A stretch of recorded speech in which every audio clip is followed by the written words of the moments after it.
The following is a presentation of the Redskins Broadcast Network.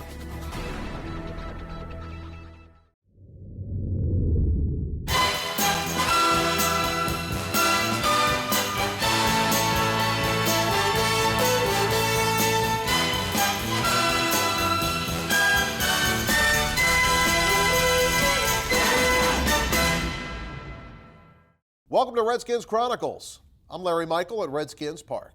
Each week, Redskins Chronicles takes an in-depth look at a piece of this team's storied legacy, and today a sit-down with one of the 80 greatest Redskins, Roy Jefferson. Before we focus on that, the Redskins back on the field Sunday, a 1 o'clock game in Atlanta. Both these teams 3-10 so far in this NFL season. Last week on a snowy, wet, and frigid day at FedExField, the Redskins hosted Kansas City, and the result was disappointing. Here are the highlights brought to you by Ameritel. High snap, a pitch out to the left. Alfred Morris looking for a hole, has some room. Breaks a tackle, drives ahead, 13 yards. He's got a first down, and he's over 1,000 for this year. Robert on first down, over the middle, throws the interception right into the hands of the defensive player. Derek Johnson's going to get taken down by RG3. Smith on the slant, hits Dwayne Bowe. He is open, he's got the first down, breaks a tackle, and he goes into the end zone for a touchdown. From the shotgun, inside handoff, Jamal Charles. Nice play by Perry Riley. Alex Smith tosses it out to the right. Charles with the catch and gets into the end zone fairly easily. And he dusts his shoulders off, disrespecting the Redskins. Driving the cluster back to his 28-yard line. Looking for running room, right, he's got it. Across the 30, 35 to the 40, 50. Up the far sideline. Got one man to beat inside the 10, and he's going to go all the way for a touchdown. Looking to get something on the scoreboard before halftime. Robert fakes it on the option, looks right, going to throw it down left, man is wide open. Aldrick Robinson gets it across the 40 and slides down at the Kansas City 34. Robert takes it, looking left, pumps, goes over the top, one-hand catch, touchdown! Touchdown Logan Paulson, great hands. Niles Paul Fields a kickoff at his 10. Up the middle to the 20, gets hit, breaks a tackle, running to the right, he's got some room, 25, up to the 50-yard line. That is longest return of the year from 50 yards out. Kai Forbath puts a foot into it, he's got the distance, and Forbath delivers. Takes a snap, he's gonna run up the middle. Got plenty of room this time. Robert puts on the Jets, he's got the first down. It's a nice high punt, and McCluster fields it and is hammered by Niles Paul. Kirk Cousins at the controls for the Redskins. Four-man KC rush. Looking, fires the middle, and it is caught. It's a first down catch by Josh Morgan. On 4th and 6, and he's going to hand it off to Roy Halou. Roy makes a cut and tries to get to that first down marker. He's going to come up a yard short. Final score tonight here at FedExField, the Chiefs 45 and the Redskins 10. Now, Robert Griffin III was relieved at the end of that game by Kirk Cousins. No playoff hopes for the Redskins, 3 games to go. That sets the scene for what Robert had to say earlier this week to the media. You know, Coach decided to shut me down for the rest of the season, so, you know, we talked. I talked to Coach. He talked to me about it, and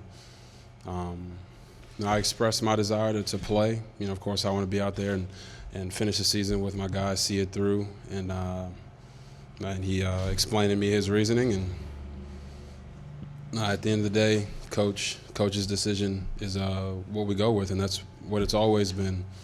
So, you know, I have to do that. I have to sit here and do whatever I can to help Kirk, do whatever I can to help this team win, and that's what we got to do for the next 3 weeks and going into the offseason. Do you think you're being benched to protect you for the offseason? Do you believe the reasoning? You know, at this point, I just gotta leave it up to Coach, like it always is. You know, in times like these, you just gotta lean on what you've been taught in life. And my parents, being 2 military parents, have taught me to respect authority, and I have to respect what Coach says. I can't do anything about it. All I can do is try to help this team win games, and that's what I'm gonna do. So anything aside from that, I can't bother myself with thinking about those kind of things. You know, I'm gonna take what Coach has decided and roll with it, and you know, just try to find ways to help this team win during this process. Do you believe that sitting out these 3 games is going to set back your development? You know, I think that's just a state of mind, and you know, that's why I'll do everything I can after practice to continue to get reps, continue to work on technique, work on everything that goes about to be a quarterback, and part of being a quarterback is helping your team, and that's what I have to do in this instance any way that I can. I have to try to help this team win, and I will. I'm going to submit to the authorities above me and do what I'm coached to do and try to help this team win, whether as a starter, as a backup, or whatever role I'm asked to take on. So my role this week is to be the starting quarterback, and I'm going to prepare as hard as I can to have success in that role. How much are you thinking, regardless of all that, this is my chance to show I can be a starting quarterback in the NFL? Yeah, I think that it is a great opportunity to show what I'm capable of, but football's a team game, and I'm only as good as the guys around me, and I know these guys are going to give everything they have to help me, and I'm going to do the same for them. But this is about the Washington Redskins and doing the best I can this Sunday to get a win against the Falcons. More of the Redskins and Falcons a little bit later in the show. Each week on Redskins Chronicles, we focus in on this team's legacy. And today, a very special individual as Amanda Mitchell and Redskins historian Mike Richman sit down with Sweet Pea, one of the 80 greatest Redskins, Roy Jefferson. Redskins Chronicles is brought to you by Diageo. It reminds all Redskins fans, responsibility is a team sport. Redskins Chronicles is brought to you by AAA. Welcome back to Redskins Chronicles. I'm Amanda Mitchell, joined by Redskins historian Mike Richman and the one and only Roy Jefferson. This guy has a lot of stories to tell. Roy, thanks for joining us today. How are you? I'm doing pretty well. Doing pretty well. Well, last year was an exciting year for you as a Redskin. You were inducted into the 80 greatest Redskins of all times. How did that feel? Absolutely. It was great. I truly enjoyed it. I had been inducted into the Steelers pre-1970 All Legends team, which was an exciting thing. But the Redskins I consider my team. So I was very excited when I made the 80th. Mike was on the selection committee. So, Mike, what were you looking for in wide receivers or players in general that made Roy a great candidate? Well, Roy was always a clutch receiver. I mean, he was there when the catch needed to be made. For instance, the 1972 playoff game against the Packers, the Redskins trailed 3-0. Roy comes up with a 32-yard touchdown catch from Billy Kilmer, makes a clutch catch in the 71 George Allen Bowl against the Rams. The Redskins were trailing 7-0 at the time. The man was always there, and he loved running that post pattern. He would catch it when that ball was thrown. He deserved to be on that 80 greatest team. That's great, and we want to hear more about your Redskins career a little bit later in the show, but I want to know where it all began. Obviously, you're from Compton. Tell me a little bit about how you got into the game. Well, I always played athletics. I played football, basketball, and ran track in junior high school and high school. And so during that era is when I realized that I had the talent that I could possibly go pro.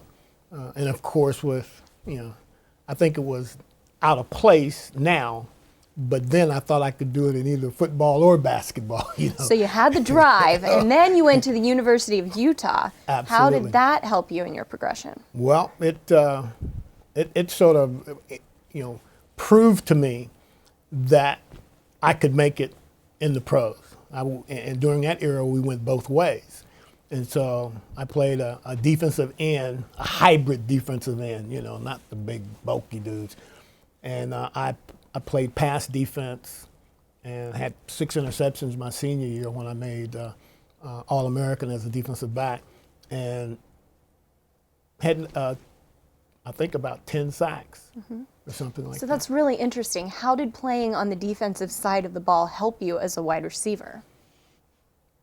Well, when it was time for me to hit those defensive backs, I think they understood. It was not a problem, I think I was considered, along with Charlie, who definitely was, Charley Taylor. We made defensive backs, a little squirmy in that backfield when Larry Brown was running, because we knew anytime Larry might break it, and we went down there to get somebody for him, Getting back to what you said earlier, that you consider yourself a Washington Redskin. Of course, you were drafted by the Steelers in 1965, and you had some great seasons there statistically. And then you also have a Super Bowl ring from the Colts win at Super Bowl V. So why is it that the Redskins years are the most fulfilling for you? Well, it was exciting all the time, during the season and during the off season. Baltimore, I was in there and out, even though it was a super year. I mean, we win the Super Bowl. I played with Johnny Unitas. I played with John Mackey. He was my roommate on the road. Bubba Smith, Ted Hendricks. I played with a lot of great players over there. But here, my 6 years here were a blessing. George Allen made my 6 years here a blessing. He personified team, and playing for him was the highlight of my career. And playing with the group of guys that we had here was the highlight of my career. What are some of the things that he did to encourage this camaraderie that you're talking about? Okay, first of all, I'll say that George was really a corny guy, you know? But he was just true blue. But he would say some corny things, you know? And he would tell you, like before the Dallas game, you know, he says, I wish that they'd let me and Landry stand out of the 50-yard line and fight, and we would determine who won this game, you know? And he had, there was a Tai Shi or some guy over in Maryland that taught John Rhee. He took lessons with John Rhee. And June Rhee was there one morning, and he had the board, and he was gonna crack this board. He hit that board, and this is in our meeting now. All the guys, blood went everywhere. Bubba had to come in. It was just comical. But George was, he believed this now. And he wasn't afraid to be himself. Oh, I'm not at all. We had 2-hour practices. Please, you know. I said, what 2 hours? But you know, he didn't have us beating up on one another for that 2 hours. And he was going over and over and over things. And that is what, you know, that's what made us good, man. We knew what we had to do when we got on the field. Mm-hmm. And that was the name of the game. Roy, we definitely want to hear more about your Redskins years. We have to cut to a quick break. Mm-hmm. We'll hear more from Roy Jefferson when Redskins Chronicles returns. And we're back, Redskins Chronicles, with former Redskins great Roy Jefferson.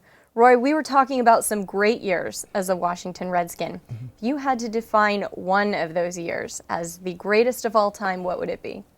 Man, they were all good years. But I think it's probably I forget, which year did we start off?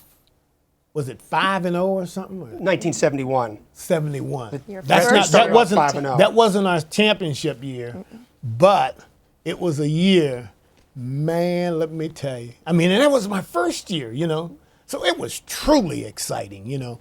We went 5-0.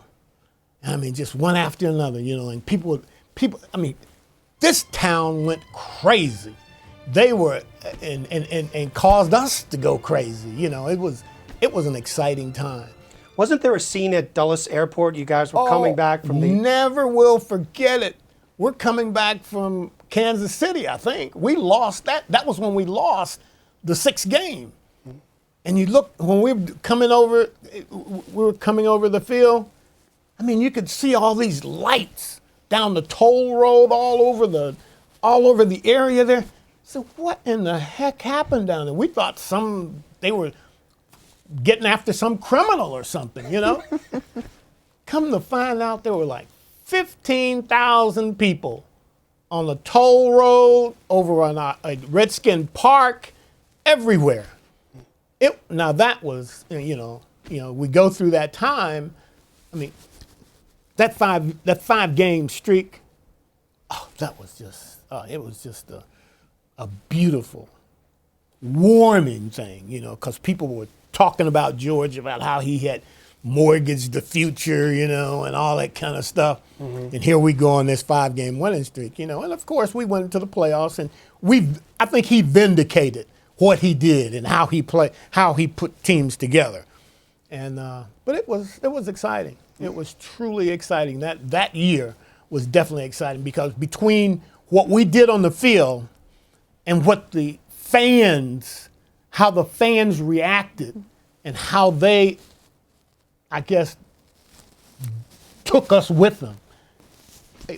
I'd just never seen anything like that before. Well, Roy, we have it all on tape, so let's look at some of the highlights from 1971. September 21st, opening day. The Washington Redskins begin the season in St. Louis with Bill Kilmer at quarterback and the Cardinals favored.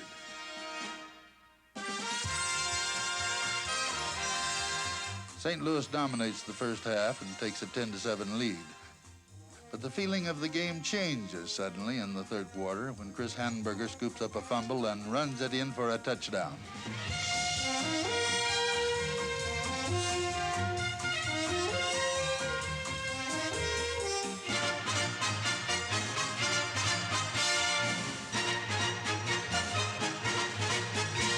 Six minutes later, Bill Kilmer clinches a victory for the Redskins with a touchdown toss to Jerry Smith.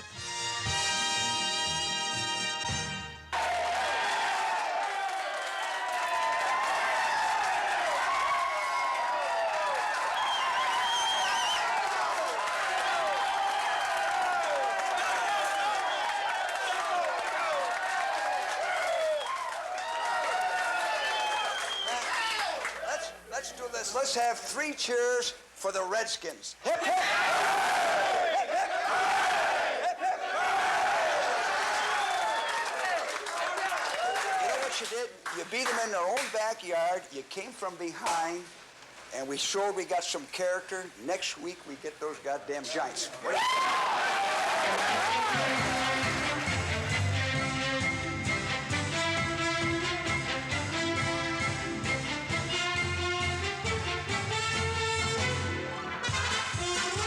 In Yankee Stadium, Bill Kilmer stuns the Giants with 2 touchdown passes to Charley Taylor in the first period. The 14-point lead enables the Redskins defense to gamble, and they launch an all-out assault on Van Tarkenton.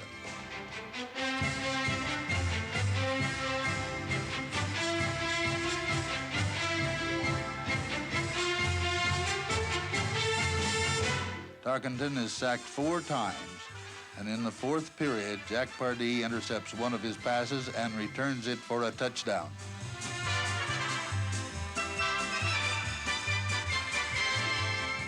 The Redskins win 30-3. Roy, you were a character both on and off the field, is what I'm hearing from some of your friends. I think you had some flamboyant dressing, and you were sort of known as the go-to guy for fashion back then. Talk to me a little bit about that. I did wear some flamboyant things, but my wife chose a lot of my wardrobe also. She's got to take some blame, all right? I enjoyed just looking good, you know, and it was exciting. You had some big hair too, didn't you? I had the mutton chops and everything. I guess I was considered flamboyant. Roy, you have kids of your own. You worked on a TV show with children. What's some advice to young athletes that you have now? Make sure you go to school. I mean, you see time and again the college and professional athletes, they tend to get off track. Don't have the education. They wind up having to be picked up out of the gutter. They become broke. They don't have any direction. You have to go to school. You have to learn. You have to have learning in your life, and it's exciting when your parents are the ones that are going to benefit from it. And that's the whole key. Your parents benefit from your learning and getting your degrees. Roy, thank you so much for joining us. We'll have more on what the Redskins are up to this week when the Redskins Chronicles returns. Redskins Chronicles is brought to you by Diageo, who reminds all Redskins fans responsibility is a team sport. Redskins Chronicles is brought to you by AAA. Welcome back to Redskins Chronicles. I'm Larry Michael. Sunday, 1 o'clock, it's the Redskins at the Atlanta Falcons. Atlanta came into the season with high hopes of making a deep playoff run. They came up short, just short in the NFC Championship game last year, And they hoped this year would be the year they'd get to the Super Bowl. It hasn't gone that way. They're 3-10, coming off a tough loss at Green Bay, 22-21. Steven Jackson was brought in to be their primary back, but he's been MIA for part of the season with injuries. Matt Ryan looked to be coming into his own as one of the best QBs in the NFL, but this year he's taken a small step back, fewer touchdown passes, more interceptions, and a QB rating of 89. The defense has given up 1,737 yards rushing on the season, opponents averaging 4.6 a carry. Redskins and Falcons, 1 o'clock kickoff Sunday in Atlanta. Thank you so much for watching this edition of Redskins Chronicles. I'm Larry Michael at Redskins Park, and we'll see you right here next week.